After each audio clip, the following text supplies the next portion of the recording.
You're watching a video on YouTube, then you head to Amazon to buy your grandma's birthday present. This internet browsing is taking place on a level of the internet called the surface web. But beneath it are many more layers of the internet in what's known as the deep web. At the top of these layers are websites that can be accessed But can't be found by doing a simple search on Google or Bing. Think online banking and government databases, pages that are password encrypted. But what if you keep going down? All the way to the bottom of the deep web. Well, here you'll find the dark web.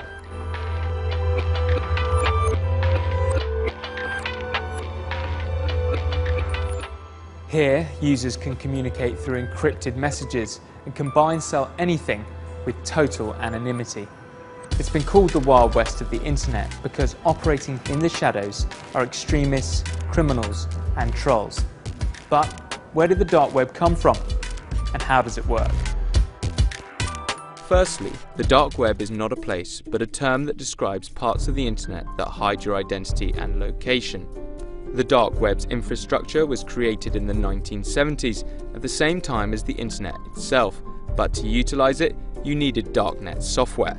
Enter the US Naval Research Lab, who created back in the early 2000s one of the first and still the most popular darknet software, Tor. It was created for a number of reasons, which included providing the US Navy's intelligence officers with the means to maneuver through the internet without being recognized or traced.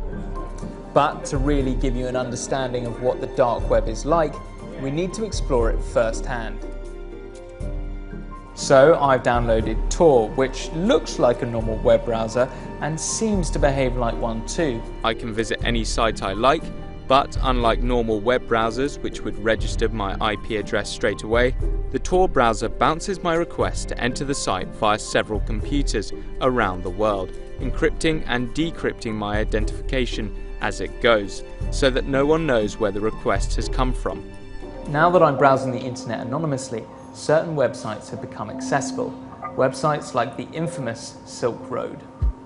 The Silk Road was one of the first online black markets where you could buy drugs, guns and child pornography.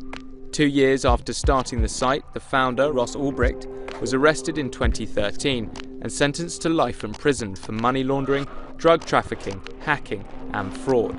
This was quickly followed by a shutdown of its successor, Silk Road 2.0, along with similar sites such as Project Black Flag and Black Market Reloaded.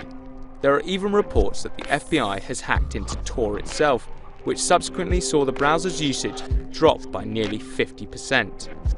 This all gives the impression that the authorities are fighting back, but closing down one or two online markets has simply cleared the way for its competitors.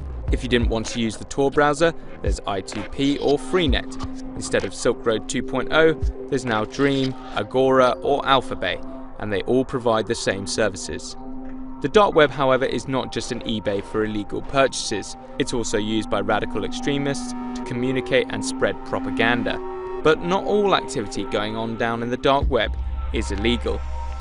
Tor, for instance, receives 60% of its backing from the US State Department and the Department of Defense to act as a secure network for both government agencies and political dissidents fighting oppressive regimes. Over the past decade, the dark web has empowered activists to spread news during the Arab Spring and encourage whistleblowers to release information. The dark web, as a tool to help journalists uncover the truth, was made popular by WikiLeaks. Now, news organisations such as the New York Times and The Guardian all host dark web drop sites for uploading anonymously leaked tips and documents. It's also helped domestic violence victims hide from online stalkers and allowed ordinary citizens to surf the web without being tracked by advertisers or even the government. Which leaves us with a great dilemma.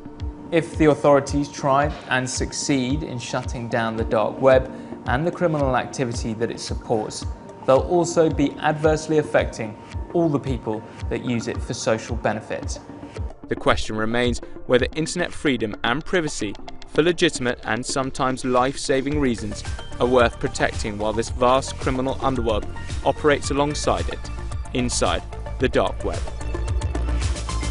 Still watching? Perfect. Click here to watch another great video from CNBC International. Oh, and don't forget to subscribe. Thanks for watching.